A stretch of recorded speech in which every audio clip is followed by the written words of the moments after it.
They called him the Cannibal Cop, but if you look closer at what really happened, it wasn't just another tabloid horror story. It was one of the strangest, most unsettling criminal cases New York has ever seen. A case that forced the courts, the city, and the country to ask a question no one was ready for. When does a thought become a crime? This story didn't start in the back room of some grimy butcher shop or a dark kitchen at midnight. It started in a normal apartment in Forest Hills, Queens, with a police officer, a wife, and a laptop. His name was Gilberto Valle. He was a 6-year veteran of the NYPD, assigned to patrol the Bronx. He was the kind of officer neighbors waved to on the street. He was married, had a newborn daughter, and by all appearances, was living an ordinary life. But in 2012, everything changed when his wife, Kathleen Mangan, discovered something on his computer that would turn him from a cop into one of the most notorious figures in modern New York criminal history. One night, while Gilberto was asleep, Kathleen looked through his laptop. What she found made her blood run cold. Hours of online chats describing kidnappings, torture, murder, and cannibalism. He wrote about abducting women, cooking their flesh, and eating them. He listed names, addresses, details of how he'd do it, and some of those names were women they actually knew. When she dug deeper, she found something even more disturbing. Valle had used the NYPD restricted database to look up personal information on several of these women, their addresses, their ages, their physical descriptions. Within days, she packed up her daughter, left the apartment, and went to the FBI. When federal agents opened his computer, they uncovered what looked like a blueprint for horror. There were emails and chats with users from fetish forums dedicated to kidnapping and cannibalism. One file was labeled Abducting and Cooking Victim Number 1. Inside were step-by-step notes, how he'd subdue her, tie her up, cook her body parts, and keep the leftovers. He'd even written a grocery list of supplies: rope, duct tape, handcuffs, and tongs. The headlines were instant. NYPD officer planned to cook and eat women. New York tabloids had a field day. The term cannibal cop exploded across every network. And soon the case wasn't just about one man's twisted fantasies. It became a national debate about freedom, morality, and the limits of thought. Valle was charged with conspiracy to kidnap and illegally accessing a federal database. The first charge carried a possible life sentence. When the trial began in 2013, the courtroom was packed. Journalists filled every seat. On one side, the prosecution painted Valle as a dangerous predator who had moved from fantasy into real planning. They showed chat logs that stretched for hundreds of pages. In one message, he described roasting a woman over an open flame. In another, he joked about using her ribs like a rack of lamb. The prosecution's argument was simple. Valle's fantasies had gone too far. He wasn't just imagining violence, he was preparing for it. They brought up an incident where he'd met one of his so-called targets for lunch and even walked her home. To the FBI, that wasn't harmless. That was surveillance. That was step one of a crime. But the defense told a completely different story.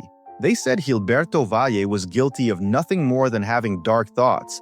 They admitted he was disturbed, that his fantasies were violent, grotesque, and unacceptable.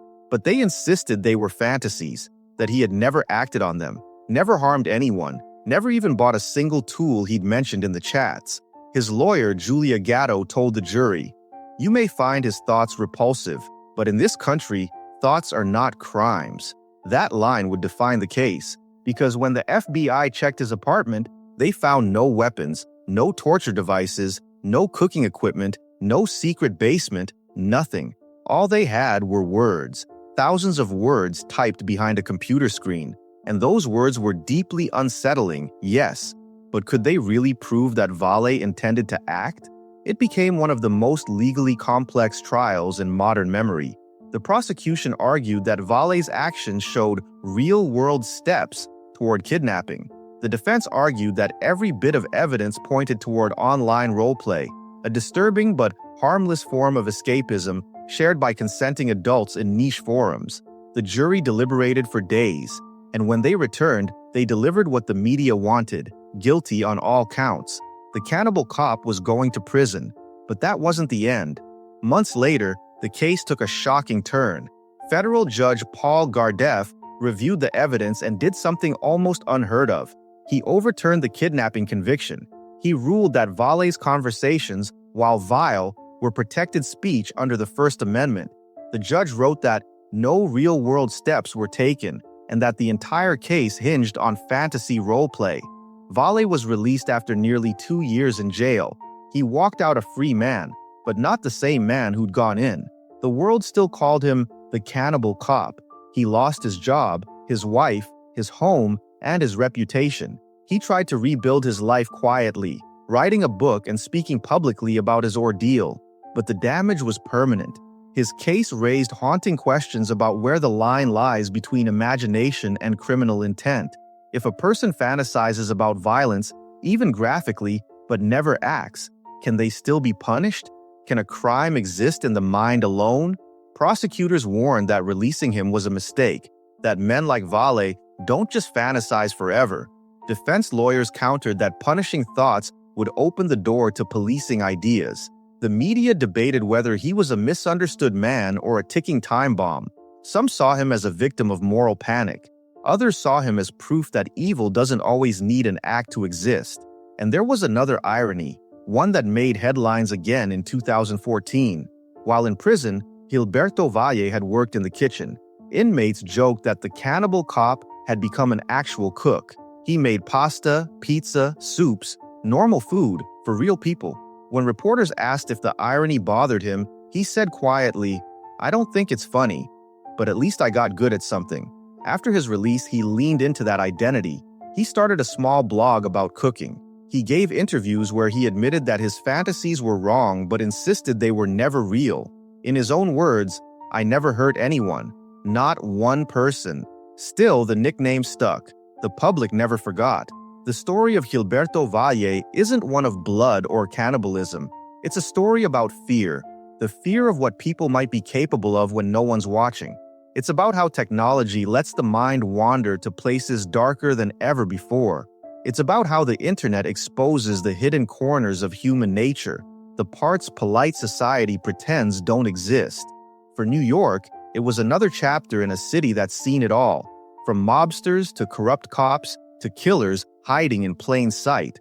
But this case was different, because this time, the horror wasn't in what someone did, it was in what someone thought. Years later, Valle still lives in Queens, trying to stay out of the spotlight. His old friends don't return calls. Even his neighbors barely speak to him. To them, he's the cop who dreamed of cooking people, whether he meant it or not. In the end, the question the judge asked remains unanswered.